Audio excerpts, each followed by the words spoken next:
السلام عليكم ورحمة الله وبركاته. بسم الله الرحمن الرحيم. الحمد لله والصلاة والسلام على النبي المصطفى وعلى آله وصحبه أجمعين، أما بعد. فقد قال الله تبارك وتعالى في كلامه العزيز: بعد أعوذ بالله من الشيطان الرجيم، بسم الله الرحمن الرحيم.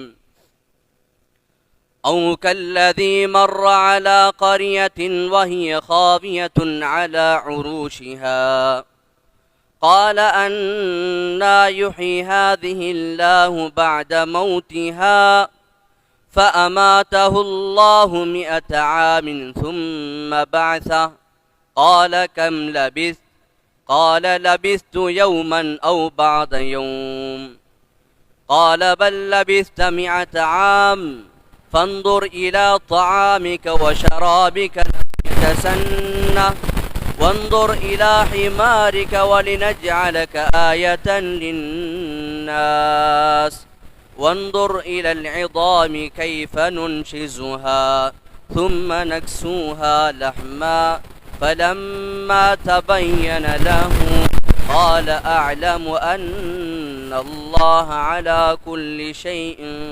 قدير. صدق الله العظيم. அன்புக்கும் பெருமதிப்புக்குரிய பெரியார்களே, சகோதரர்களே, அல்லாஹ்வின் நல்லடியார்களே, இன்றைய தினம் தஃப்சீருடைய வகுப்பில் நாங்கள் அமர்ந்திருக்கிறோம். முதலாவது தினம்.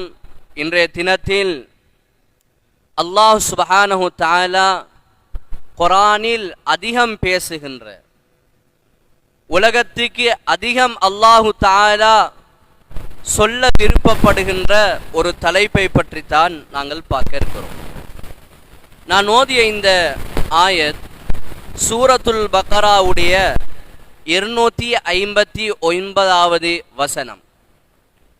இது மக்காவில் இறங்கிய ஒரு சூரா, ஒரு ஆயத். அல்லாஹ் சுப்ஹானஹு தஆலா இதன் மூலம் மனிதர்களுக்கு அவன் யார் என்பதை அறிமுகம் செய்கின்றான். குர்ஆனை உலமாக்கள் ஆய்வு செய்கின்ற போது அல்லாஹு தஆலா பிரதானமான 5 தலைப்புகளில் குர்ஆனை பற்றி, குர்ஆனில் உள்ள விடயங்களை அல்லாஹு தஆலா சொல்லுகிறார். குர்ஆனினுடைய அத்துணை அம்சங்களையும் 5 பகுதிகளாக நாங்கள் உற்று நோக்கலாம். அதில் ஒன்று அல்லாஹ் அவனுடைய வஹ்தானியத், அவனுடைய வுஜூதியத்தை பற்றி, அல்லாஹ் அவன் யார், அவன் எவ்வளவு வல்லமை கொண்டவன் என்பதை அல்லாஹு தஆலா எமக்கு குர்ஆனின் மூலமாக 5ல் ஒரு பகுதி ஏகத்துவத்தை பற்றி மாத்திரம் அல்லாஹு தஆலா சொல்கிறார்.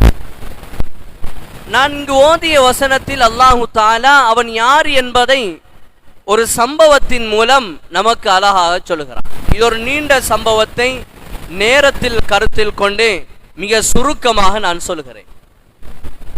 இந்த சம்பவம் ஹதரத் உஸைர் அலைஹிஸ்ஸலாத்து வஸ்ஸலாம் அவர்களோடு சம்பந்தப்பட்ட ஒரு சம்பவம். இந்த சம்பவம் ஹதரத் உஸைர் அலைஹிஸ்ஸலாத்து வஸ்ஸலாம் அவர்களுடைய 40வது வயதில் நடைபெற்ற ஒரு சம்பவம்.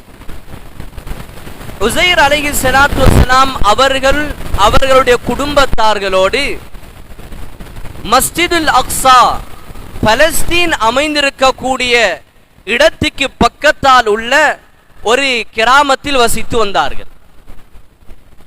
அவர்கள் சிறுபிராயத்தில் இருக்கும்போது அந்த காலத்தில் இருந்த புக்த் நசர் என்று சொல்லக்கூடியவர்களுக்கும் ஹதரத் உஸைர் அலைஹிஸ்ஸலாம் அவர்களுடைய பரம்பரை வம்சகுலம் பனு இஸ்ரவேலர்களுக்கும் மத்தியில் ஒரு உடன்படிக்கை நடந்திருந்தது. அந்த உடன்படிக்கையில் சில சலசலப்புகள், பிரச்சனைகள் உண்டான போது ஊருக்கு வெளியால் இருந்து ஆக்கிரமித்து கொண்ட புக்த் நசர் இவர்கள் வசித்துக் கொண்டிருந்த அந்த ஊருக்கு வந்து அழிச்சாட்டியம் செய்தார். மிகப்பெரிய சேதத்தை உண்டு பண்ணினார். பல உயிர்களை கொன்றார். அங்கே ஒரு சமூகத்துக்கும் இன்னொரு சமூகத்துக்கும் இடையில் பாரிய மோதல் உண்டானது. பல உயிர்களையும் சொத்துக்களையும் இழக்க வேண்டிய ஒரு நிமிடம் அந்த தருணத்தில் ஏற்பட்டது. அன்பிருந்த அல்லாஹ்வின் நல்லடியார்களே, ஹதரத் உஸைர் அலைஹிஸ்ஸலாத்து வஸ்ஸலாம் அவர்கள் அப்போது இருந்த இடம் மஸ்ஜிதுல் அக்ஸா. அது அமைந்த இடத்துக்கு அண்மித்த பகுதியில் இருந்த ஒரு இடம். அதாவது ஒருவர் மஸ்ஜிதுல் அக்ஸாவுக்கு அந்த காலத்தில் செல்வதாக இருந்தால் உஸைர் அலைஹிஸ்ஸலாம் வாழ்ந்த அந்த பகுதியை கடந்துதான் போக வேண்டும். உதாரணமாக காரதீவில் இருந்து நம்முடைய பெரிய பள்ளி வாசலை நோக்கி வருகின்ற போது இடையில் மஸ்ஜிதுல் ஹிலால் அல்-ஹிலால் பள்ளிவாசலை தாண்டி வர வேண்டும் என்பதை போன்று அமைந்திருந்த ஒரு பகுதி தான் இந்த பகுதி. அப்ப புக்தினசர் இவ்வளோ பெரிய அநியாயம் அட்டூழியம் செஞ்சு அந்த இடத்தில் அவங்களுக்கு மத்தியில் ஏற்பட்ட முரண்பாட்டினால் மக்களை கொன்று குவித்தார், பொருளாதார சேதத்தை ஏற்படுத்தினார். இதனால் உஸைர் அலைஹிஸ்ஸலாம், தானியால் அலைஹிஸ்ஸலாம் இது போன்ற நபிமார்கள் சிறு வயதில் இருக்கும் போதே அவருடைய தாய்மார்கள் அந்த இடத்தில் இருக்க முடியாது என்று தந்த பிள்ளைகளை கூட்டிக் கொண்டு வேறு வேறு ஊர்களுக்கு சென்று விட்டார். அந்த அடிப்படையில் உஸைர் அலைஹிஸ்ஸலாம் அவர்களும் அவர்கள் பிறந்த ஊரிலிருந்து இன்னும் ஒரு ஊருக்கு வருகிறார். அங்கே இருக்கின்ற போது உஸைர் அலைஹிஸ்ஸலாம் தன்னுடைய 40வது வயதில் மஸ்ஜிதுல் அக்ஸாவினுடைய பாதையில் பயணமாகிக் கொண்டிருக்கிறார்கள். பயணம் செய்து கொண்டிருக்கும் போது அவருக்கு தெரியும், சின்ன வயதில் இப்படி ஒரு படுகொலை நடந்தது, நாங்கள் இந்த ஊரில் வசித்தோம், இந்த ஊரிலிருந்து வெளியேறி வந்தோம், நாங்கள் அகதிகளாக வந்தோம் என்று அந்த செய்தி அவருக்கு தெரியும். அந்த பயணத்தில் ஹதரத் உஸைர் அலைஹிஸ்ஸலாத்து வஸ்ஸலாம் அவர்கள் வசித்திருந்த அந்த பகுதியை செல்கின்ற போது ஒரு கட்டிடத்தை பார்க்கின்றார். அந்த கட்டடம் பழமையான ஒரு கட்டடம், அவர்களுடைய மூதாதையர்கள் வாழ்ந்தனுடைய அடையாளங்கள் நிறைந்த ஒரு கட்டடம். ஹதரத் உஸைர் அலைஹிஸ்ஸலாத்து வஸ்ஸலாம் அவர்கள் செல்லுகின்ற போது அந்த கட்டடம் எந்த அளவுக்கு இடிந்து விழுந்திருக்கிறது என்றால், அதனுடைய காலங்கள் எவ்வளவு தூரம் சென்றிருந்தது என்றால், அந்த கட்டணத்தினுடைய முகடுகள் முதலாவது இடிந்து உளுந்து வீட்டுக்குள்ளால் உளுந்து கிடக்கிறது. அது ஒரு பொக்ஸு வடிவத்தில் கட்டப்பட்ட ஒரு மண்டபம் வடிவத்தில் கட்டப்பட்ட ஒரு இல்லம். வீட்டினுடைய கோரை அப்படியே இடிந்து உள்ளால் விழுந்து கிடந்திருந்தது. அவ்வாறே காலம் செல்லுகையில் ஒரு காற்று அடித்து அதற்கு மேலால் வீட்டினுடைய நாலா புறத்திலும் கட்டப்பட்டிருந்த சுவர்களும் இடிந்து அந்த கூரைகளுக்கு மேலால் விழுந்திருந்தது. உஸைர் அலைஹிஸ்ஸலாத்து வஸ்ஸலாம் அந்த இடத்தை கடக்கின்றார்கள். அவ் கல்லதி மர்ர அலா கரியா வய்ய காவியத்துன் அலா உரூஷிஹா. இந்த கட்டடம் இவ்வாறு சிதைந்து போய் இருப்பதை கண்ட ஹதரத் உஸைர் அலைஹிஸ்ஸலாம் அவர்கள் கேட்கிறார்கள், கால் அன்னா யுஹி ஹாதிஹில்லாஹு பஅத மௌதிஹா. திரும்ப இந்த ஊர் எப்படி டெவலப் ஆகும், மக்கள் தங்கேலா வசிக்கலான்னு இந்த ஊரை விட்டுட்டே போயிட்டாங்க. அப்ப இதுக்கு பின்னால எப்படி இந்த ஊர் திரும்ப ஒரு வளர்ச்சியை நோக்கி நகரும் என்று ஹதரத் உஸைர் அலைஹிஸ்ஸலாத்து வஸ்ஸலாம் அவர்களுக்கு உள்ளத்தில் கொஞ்சம் ஆழமான தெளிவு அவர்களுக்கு தேவைப்பட்டது. அப்போது அவங்க இப்படி சொன்னாங்க. அப்ப களைப்பு பிரயாணம் செய்த களைப்பில அந்த கட்டடத்துக்கு முன்னாலே இருந்த ஒரு மரத்தடிக்கு கீழால் ஹதரத் உஸைர் அலைஹிஸ்ஸலாம் தூங்கி விடுகிறார்கள். அல்லாஹ் ஹதரத் உஸைர் அலைஹிஸ்ஸலாம் அவர்களை 100 வருடங்கள் 1000 வருடங்களை அல்லாஹு தஆலா அவருக்கு தூக்கத்தை கொடுத்தான். 100 வருடங்கள் ஹதரத் உஸைர் அலைஹிஸ்ஸலாத்து வஸ்ஸலாம் அவர்கள் அந்த இடத்தில் தூங்கினார்கள். 100 வருடங்கள். அப்ப 100 வருடங்கள் உஸைர் அலைஹிஸ்ஸலாத்து வஸ்ஸலாம் அவர்கள் தூங்கி எழுகிறார்கள். எழும்பி பார்த்தால் அவர்கள் வருகின்ற போது ஒரு கழுதையோடு வந்தார்கள், அதோடு சாப்பாட்டு ஏற்பாடோடு வந்தார்கள். அந்த காலத்தில் சுடுதண்ணி போத்தல் மாதிரி பயன்படுத்தக்கூடிய அவங்ககிட்ட இருந்த அந்த மரத்தினுடைய தண்டுகளை பயன்படுத்தி நீரை அதுக்குள்ளால் வைத்து கொண்டு வந்தார் குடிபானத்தை. உஸைர் அலைஹிஸ்ஸலாம் தூங்கிவிட்டு எழும்பி பார்க்கிறார்கள். பகலினுடைய ஆரம்ப பகுதி, சுமாராக நாங்கள் லுஹருக்கு முன்னால் உள்ள ஒரு பகுதி. அந்த பகுதியில் தான் சூடு கொதிக்கிற நேரத்தில் தான் அந்த இடத்தில் கொஞ்சம் ஓய்வெடுத்தார்கள். அவ தூங்கி எழும்பி பார்க்கிறார்கள், மாலை பொழுதாக அது நெருங்குகிறது. அப்ப உசைர் அலைஹிஸ்ஸலாத்து வஸ்ஸலாம் அவர்களிடம் அல்லாஹ் தஆலா ஒரு மலக்கை அனுப்புகிறான். மலக்கு போய் கேட்கிறார் உசைர் அலைஹிஸ்ஸலாத்து வஸ்ஸலாம் அவர்களிடம், உசைர் நீங்கள் எவ்வளவு காலம் தூங்கினீர்கள்? உசைர் அலைஹிஸ்ஸலாம் சொன்னார்கள், லபிஸ்து யௌம பஅத யௌம், கொஞ்ச நேரம் தூங்கினேன், சில பொழுதுகள். அந்த மலக்கு சொன்னார், லபிஸ்த மிஅத ஆம், நீங்கள் 100 வருடம் தூங்கினீர்கள். உசைர் அலைஹிஸ்ஸலாமுக்கு ஆச்சரியம், நான் இப்பதான் அப்பா தூங்கினேன், நான் எப்படி 100 வருடம் தூங்கி இருக்க முடியும் என்று உசைர் அலைஹிஸ்ஸலாம் சொன்னார்கள். அந்த மலக்கு சொன்னார், நீங்க நான் சொல்றது உங்களுக்கு ஆச்சரியமாக இருக்குது, நீங்க வரும்போது என்னென்ன கொண்டு வந்தீர்கள்? உசைர் அலைஹிஸ்ஸலாம் சொன்னார்கள், நான் கழுதை கொண்டு வந்தேன், அதே போன்று நான் குடிவானத்தை கொண்டு வந்தேன். சரி, நீங்க கொண்டு வந்த அந்த ரெண்டையும் கொஞ்சம் தேடி பாருங்க. அங்க பார்த்தா கழுதை நின்று அதே இடத்துல மக்கி மடிஞ்சு போயிருக்கு, இரத்தம் கரைஞ்சு போயிட்டு, சதை துண்டுகளை மிருகங்கள் கொண்டு போயிட்டு, எலும்பினுடைய அடையாளங்கள் மட்டும் ஒரு மிருகம் அப்படியே வளர்த்தாட்டி வச்ச மாதிரி இருக்குது. ஒரு அடையாளத்தை கண்டுட்டார். இரண்டாவது அடையாளம், நீங்க கொண்டு வந்த அந்த சாப்பாடை பாருங்க. சாப்பாடை பார்த்தா அதுல எப்படி அவர் வரும்போது இருந்துச்சு அதே மாதிரி அந்த குடிபானம் இருந்துச்சு. அப்ப ரெண்டும் முரண்படுது. பல ஆண்டுகள் கழித்த மாதிரி, பல ஆண்டுகளை கடந்த மாதிரி அந்த கழுதை இருக்கிறது.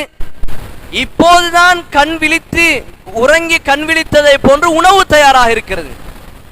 மலக்கு சொன்னார் உசைர் அலைஹிஸ்ஸலாம் அவர்களை பார்த்து, உசைரே, நீங்கள் 100 வருடம் இந்த இடத்தில் உறங்கி இருக்கிறீர்கள். 100 வருடம். அல்லாஹ் தஆலா ஆச்சரியத்தை, உடைய வல்லமையை விளைப்பங்கப்படுத்தினார்.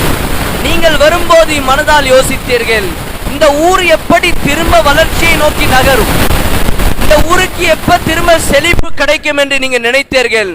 ஆனால் அல்லாஹ் நீங்கள் 100 வருடம் உங்களை உறங்க வைத்தான், உங்களுடைய மிருகத்தை இழக்கச் செய்தான், உங்களுடைய குடிவானத்தை தயார்படுத்தி வைத்திருந்தான். சற்று பொறுத்திருங்கள், அல்லாஹ் எவ்வளவு வல்லமைக்குள்ளவன் என்பதை உங்களுக்கு நான் காண்பிக்கிறேன் என்று சொல்லிவிட்டு அல்லாஹ் தஆலாவுடைய உத்தரவு வருகிறது. அல்லாஹ் தஆலாவுடைய உத்தரவு வந்ததும் அந்த கழுதை அதே இடத்தில் மீண்டும் உயிர் பெற்று எழும்பி நிற்கின்றது. அல்லாஹ்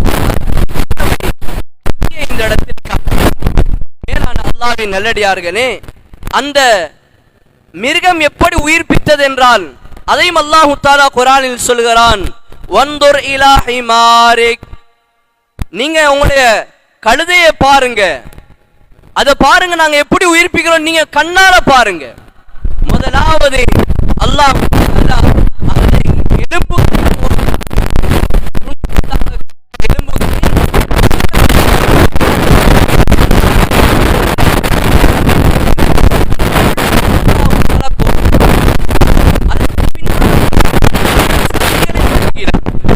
அதற்கு பித்தப்பை எங்க இருக்க வேண்டும், இறப்பை எங்க இருக்க வேண்டும், அதனுடைய சுவாசப்பை எங்க இருக்க வேண்டும், எல்லாவற்றையும் அல்லாஹ் தஆலா அந்த இடத்தில் தயாரித்தான். அதற்கு பின்னால் அல்லாஹ் அதற்கு தோலை அணிவித்து அழகான அவர் கொண்டு வந்த ஒரு கழுதையாக அல்லாஹ் தஆலா ஆக்கினான். மேலான அல்லாஹ்வின் நல்லடியார்களே, அல்லாஹ் தஆலா இதன் மூலம் சொல்லக்கூடிய விடயம், அவன் யார், அவன் எவ்வளவு வல்லமை கொண்டவன், அவன் எவ்வளவு சக்தியாளன் என்பதை அல்லாஹ் தஆலா சொல்லுகிறான். இந்த ஆயத்தை எப்போது நபி அவர்கள் ஓதி காண்பித்தார்கள் என்றால், நபி ஸல்லல்லாஹு அலைஹி வஸல்லம் அவர்கள் உலக வாழ்க்கை சொற்பமானது, மௌத்துக்கு பின்னால் உள்ள வாழ்க்கை தான் நிலையான வாழ்க்கை, நாங்கள் மரணிப்போம், எங்களை அடக்கப்படுவோம், நாங்கள் மஹ்ஷருக்கு கொண்டு வரப்படுவோம், கேள்வி கணக்கில் இருக்கின்றது, சொர்க்கம் நரக்கம் இருக்கின்றது என்பதை நபி அவர்கள் சொன்னபோது அந்த காலத்து மக்கள் ஏற்றுக்கொள்ளவில்லை, நம்பவில்லை, வேதக்காரர்கள் ஏற்றுக்கொள்ளவில்லை. அல்லாஹு தஆலா இவைகளை செய்து காட்டினான். அவனுக்கு இவைகளெல்லாம் செய்ய காட்ட ஏனும் என்றால் ஏன் மௌத்தை உண்டாக்க முடியாது, மௌத்துக்கு பின்னால் ஒரு வாழ்க்கையை உண்டாக்க முடியாது, ஏன் சுவர்க்க நரகத்தை அந்த அடியானுக்கு கொடுக்க முடியாது என்பதை நபி அவர்கள் இந்த ஆயத்தின் மூலம் சொல்லி காட்டினார்கள். இன்னொரு ஆச்சரியமான விஷயம் என்ன தெரியுமா? இந்த சொல்லப்பட்ட சம்பவம் அவ்வளவும் அவர்களுடைய தௌராத் வேதத்தில் அல்லாஹு தாலா குறிப்பிட்டிருக்கிறான். அவருடைய தௌராத் வேதத்தில் தான் இருக்கிறது. அந்த காலத்து மக்களுக்கு தெரியும், நபி அலைஹிஸ்ஸலாத்து வஸலாம் அவர்களுக்கு எழுத தெரியாது, வாசிக்க தெரியாது, அந்நபியுல் உம்மி. ஆனால் அந்த புத்தகத்தை படிக்காமல், அதை அவர் வாசிக்காமல் எப்படி இந்த தகவல் தெரியும்? அப்ப ஒரு விடயம் இவருக்கு தெரிய வருகிறது என்றால், தன் மக்களுடைய கண்களுக்கு முன்னால் இந்த ஆற்றல் கிடையாது என்று நபி அவர்களை மக்கள் சொன்னாலும் அல்லாஹு தாலா இவர்தான் உண்மையான நபி என்பதற்குரிய ஆதாரமாக இந்த சம்பவத்தை தௌராத்தில் இருந்து அவர்கள் மறந்து சம்பவத்தை அல்லாஹு தாலா உலகத்துக்கு அந்த மக்களுக்கு எடுத்து சொன்னார்கள். இவற்றின் மூலம் அல்லாஹ் ஒருவன் என்பதை நாங்கள் ஏற்றுக்கொள்ள வேண்டும், அதை உள்ளத்தில் ஆழமாக பதிய வைக்க வேண்டும். உலகத்தினுடைய ஏமாளித்தனமான வேலைகளில் நாங்கள் அசைந்து போய்விடக் கூடாது. நாங்கள் அல்லாஹ் வணங்குறோம், நாங்கள் தைரியமாக இருக்கணும், நாங்க சத்திய மார்க்கத்தை வணங்குறோம், எங்களுக்கு ஏன் கூச்சம், பயம், கலக்கம்? எதற்கு? மக்கள் வணங்குறாங்க, இதெல்லாம் உண்மையான கடவுள்களாக இருக்கேலுமா? யார் உண்மையான ரப், உண்மையான கடவுள் யார்? மக்கள் கல்ல மண்ண செதுக்கி பிணைஞ்சி அதால தண்ட கடவுள்னு நினைச்சு வணங்குறாங்க. சற்று யோசிச்சு பாருங்க, இந்த பள்ளியில தூண்கள் போடப்படி, இந்த பள்ளியில போடப்பட்ட தூண் கல்லு, மண்ணு, கான்கிரீட், சீமந்தி இவைகளால உருவாக்கப்பட்டது. ரோட்ல ரோடு போடப்பட்டிருக்கிறது, அது கல்லு, மண்ணு, சீமந்தி இதால உருவாக்கப்பட்டது.